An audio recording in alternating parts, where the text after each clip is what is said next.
Everyone, this is Sumit Kumar. I hope आप लोग बहुत अच्छा होंगे और बहुत अच्छा मैथमेटिक्स कर रहे होंगे। आज की वीडियो में हम लोग सीएसआर नेट जो फरवरी में एग्जाम हुआ था 2025 का, उसका एक ऐसा रियल एनालिसिस का क्वेश्चन लेकर आए जो बहुत सारे स्टूडेंट से नहीं बना है। लेकिन वो क्वेश्चन उतना ही आसान है क्योंकि ये जस्ट एक फार्मूला बेस्ड क्वेश्चन है। ओके, तो आज की वीडियो में हम लोग यही देखेंगे कि इस टाइप का क्वेश्चंस को हम लोग कैसे बनाएंगे ताकि आने वाला एग्जाम हमारा अच्छा जाए और ये सारी चीजें हो। वीडियो में स्टार्ट करूं, मैं पहले बता दूं, यहाँ पे रेगुलर बैचेस दिसंबर एग्जाम के लिए सीएसआर नेट के लिए स्टार्ट हो चुकी हैं और गेट के लिए एनबीएचएम और टीएफआर के लिए। चाहे दिसंबर में अगर आप पीएचडी का एग्जाम देने चाह रहे हो, इस बार अगर फेल हुए हो और अगले बार अगर टारगेट है कि मुझे कहीं ना कहीं पीएचडी में एडमिशन लेना है, तो उसके लिए रेगुलर बैचेस स्टार्ट हो चुके हैं। तो जो भी स्टूडेंट सीरियस है, यहाँ पे मेल कर सकते हैं और यहाँ का रेगुलर क्लास को एंजॉय कर सकते हैं और अपना फाउंडेशन और अच्छा कर सकते हैं। ठीक है, चलो उस बेसिस पे अब ये क्वेश्चन हम लोग स्टार्ट करते हैं कि क्वेश्चन क्या है और हमें क्या पूछा गया है और कैसे इसको अप्रोच करना है। तो क्वेश्चन बड़ा ही सिंपल सा क्वेश्चन है। हमें एक फंक्शन दे दिया गया है 0 1 से r के बीच में। फंक्शन है साइन एक्स स्क्वायर और ये एक a डिफाइन कर दिया गया है। a is nothing but limiting value n goes to infinity this sum. Okay, k from 1 to n f of k by n minus n 0 to 1 f x dx। ठीक है, तो पूछा है कि ये क्या आएगा। a 0 आएगा, 1 आएगा, साइन 1/2 आएगा, साइन 1/4 आएगा। What is that? That's what they are asking. ठीक है, ये क्वेश्चन है, ध्यान से देख लीजिए। फंक्शन एक्सप्लिसिटली गिवन है एंड देन लिमिट, राइट। अब ये लिमिटिंग वैल्यू क्या आएगा इस पे। प्रॉब्लम क्या है कि यहाँ पर ये वैल्यू तो हमें पता है, k from 1 to n f of k by n, इसका 1/n पे लिमिट, लेकिन साथ साथ ये प्रॉब्लम दे रखा है। ठीक है, तो प्रॉब्लम पहले हम लोग आइडेंटिफाई कर लेते हैं कि क्या है और कैसे इस चीज को देखना है। ठीक है, ओके, तो चलिए स्टार्ट करते हैं कैसे सोचा जाए। So solution, how one should think to approach this kind of problem. ठीक है, सो यहाँ पे रिकॉल कीजिए, हम लोग को पता है कि अगर f हमारा कोई कोई भी आप कंटिन्यूअस फंक्शन देते हैं या रीमान इंटीग्रल फंक्शन देते हैं, जस्ट बेसिकली कंटिन्यूअस फंक्शन होता है, तो ये जो 0 से 1 एफ एक्स डी एक्स होता है, ये आपको पता है this limit n goes to infinity, है ना, k from 1 to n f of k by n होता है। ठीक है, ये हमें पता है। कोई भी कंटिन्यूअस फंक्शन देते हो तो ये रिमान इंटीग्रेशन जो होता है, limit of a sum, right. तो ये सम लेते हैं और इसका लिमिट ले लेते हैं, तो ये वैल्यू आता है। यहाँ पर ये ना देखे, एक बार ढंग से देखिए क्या दिया हुआ है। ये है ही, यहाँ 1/n गायब है और ये n×10। तो इसको थोड़ा सा आप देखेंगे इस क्वेश्चन के अनुसार, तो यहाँ पे जो हमें पूछा गया है, ये limit n goes to infinity f of k by n, this summation minus n 0 to 1 F x D x. ठीक है, ओके, ये यहाँ पे पूछा है इसका लिमिट। अब इसको थोड़ा सा अगर हम लोग देखें, ये n को अगर कॉमन करें तो n बाहर ले लेते हैं, ये 1/n, ये summation f of k by n of cos k from 1 to n, और ये 0 to 1 F x D x. ठीक है, ओके, अभी ध्यान से देखना, ये जो क्वांटिटी है as n goes to infinity this goes to 0 to 1 F x D X, तो वो तो constant sequence 0 to 1 F x D X. और ये जो quantity as n goes to infinity, as n goes to infinity this goes to infinity और this quantity goes to 0, so this value is infinity times 0, so this is undetermined case, right। ये जो case है ये undetermined case आ गया, तो इसको कैसे sort out करोगे, राइट। तो पहले प्रॉब्लम देखो कि हमें प्रॉब्लम क्या हो रहा है। ठीक है, आंसर बाद में, कोई चीजें बाद में, पहले प्रॉब्लम क्या है ना। अगर हम लिमिट निकालने जाए, जो हमें पता है फार्मूलाज, है ना, Riemann integral is nothing but limit of a sum, if you apply this taking n common, will get this values का लिमिट 0 to 1, ये 0 to 1 कांस्टेंट सीक्वेंस, ये 0 आ गया अंदर में। बट प्रॉब्लम इधर है, ये n goes to infinity, infinity और इन्फिनिटी टाइम 0 अनडिटरमाइंड केस है। या तो इसको डिटरमाइंड केस में कन्वर्ट कर दें 0/0 फॉर्म या something like that, then we can do that. तो ये प्रॉब्लम हुआ यहाँ पर, तो यहाँ पे प्रॉब्लम हमें इसमें हो रहा है। अब क्या थॉट प्रोसेस क्या हो, कैसे इसको अप्रोच करें, क्या इसमें हम लोग सुधार करें या क्या हमें यहाँ पे सुधार करना चाहिए ताकि चीजें अच्छी निकल के आए। ठीक है, तो वही हमने बोला कैसे सोचा जाए इसको, क्या हमारा इस चीज पे थॉट हो। सो तो इसके लिए just recall some basic facts. इसको ही दूर करने के लिए रिमान इंटीग्रेशन में आप जाओगे तो एक यूलर्स मैक्लोरिन्स का एक फॉर्मूला होता है, राइट? यूलर्स मैक्लोरिन्स, ठीक है, लॉरेंस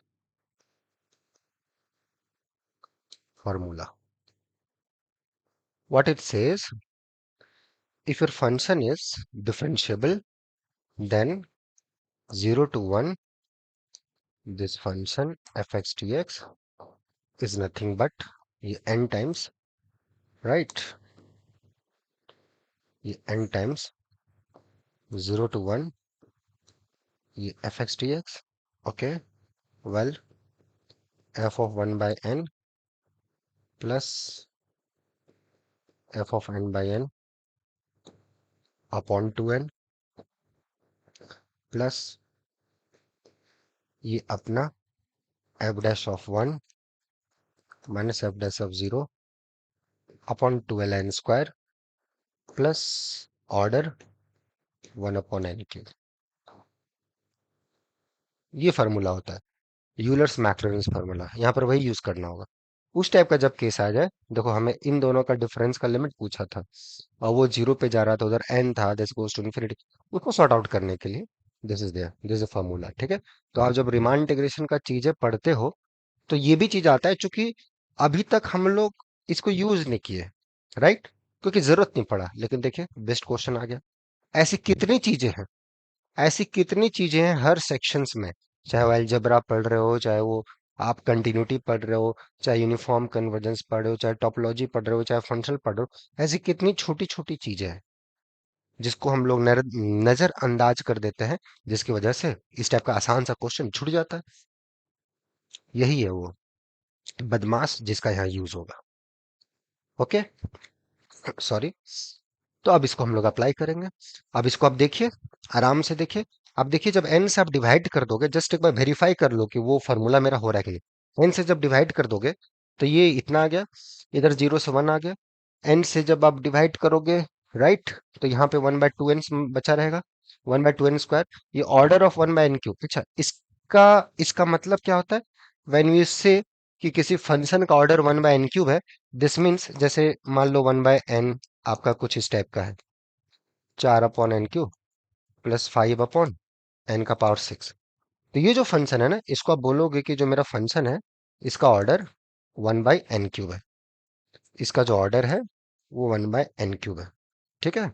अगर ऐसा बिहेवियर हो रहा है लार्ज इनफ एन के लिए, because this dominates all the terms, ठीक है, this is dominated by this, ठीक है। For large enough n this the bigger one, ठीक है। तो सब कुछ इसी पे डिपेंड कर जाएगा। तो ऐसे टर्म्स के लिए नोटेशन यूज होता है ऑर्डर 1/n³। इसका मतलब ये नहीं कि 1/n³ का पावर 1 बाई, इसका मतलब 1/n³, 1/n⁶, वन, वो सब नहीं, वो गलत है ये, ठीक है। ओके, इस टाइप से आपको विजुलाइज करना है। ओके, हैविंग सेड दैट, अब चीजों को आप थोड़ा सा कनेक्ट कर दो जो आपको पूछा है, ठीक है। तो आप जब चीजों को थोड़ा सा देखो, थोड़ा सा आप देखो चीजों को, थोड़ा सा इस टाइप से चीजों को करोगे थोड़ा सा, ठीक है। आप देखो जस्ट वेरीफाई कर लो, 1/n 0 to 1 fx dx, right, इधर 0 to 1 fx dx प्लस ये जो सीक्वेंस है, ये f of 1/n plus f of 1/2n plus f dash 1 minus f dash 0 upon 12n² plus order of 1/n³, right? As n goes to infinity, as n goes to infinity, this goes to 0 to 1 fx dx, ऊपर ला bounded quantity, नीचे this limit 0, ये function डिफरेंशियबली continuous है, so that limit is 0, order 1/n³ that is 0। सो देखिए 1/0 fx dx equal to, तो actual में यही part है, ठीक है। रीमान का जब स्टेटमेंट्स वगैरह लिया जाता है यही होता है, हम लोग अभी तक यूज नहीं किए, जरूरत नहीं पड़ा, लेकिन देखिए, ठीक है, यूलर्स ऑयलर्स मैक्लोरिन्स फार्मूला, राइट, ठीक है। अब इसको हम लोग आगे लेके चलते हैं। So therefore this summation k by n, k from 1 to n, right. n से जब हम लोग गुना कर देंगे 0 to 1 F x D x, right. जब हम लोग n से गुना कर देंगे तो ये f ऑफ 1/2n बन जाएगा,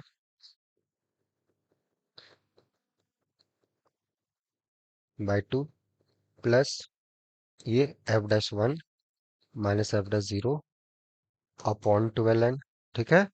और एक n से हमने मल्टीप्लाई कर दिया है, ऑर्डर बस एक से रिड्यूस हो जाएगा, बस ऑर्डर, ठीक है।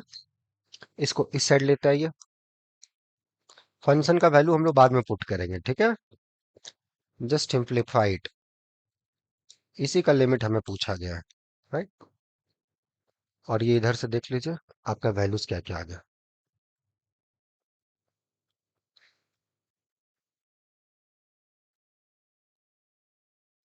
f-1 minus f-0 upon 12n plus order of 1/n²। Now now you can take as n goes to infinity, ठीक है। यहाँ जो मेरा फंक्शन है कंटिन्यूसली डिफरेंशिएबल है, साइन एक्स स्क्वायर, इसका डेरिवेटिव भी कंटिन्यूस होगा। सुपर ला क्वांटिटी बाउंडेड आ गया, this bounded quantity, as n goes to infinity this quantity goes to zero, this goes to zero, और ये बचेगा, ठीक है। So as n goes to infinity, this full quantity goes to, as n goes to infinity by continuity f0 plus f of 1 by 2, okay, ठीक है। ये quantity ऊपर bounded है, this goes to zero, order this goes to zero. So our a, the a you are looking for is nothing but f0 plus f of 1 by 2, that's answer,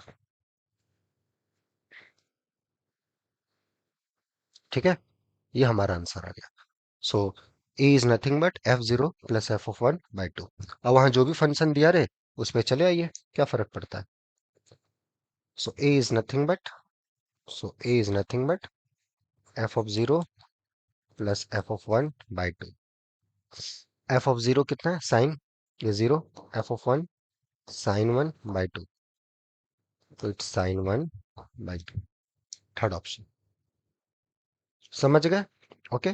कैसे approach करना था, कितना आसान question था, बहुत ही आसान question था। बस चूंकि वो फॉर्मूला अगर हमें याद है तो आसान है, नहीं अगर वो हमें पता है या उस टाइप की चीजें हमने देखी नहीं है तो नहीं बनेगा क्वेश्चन।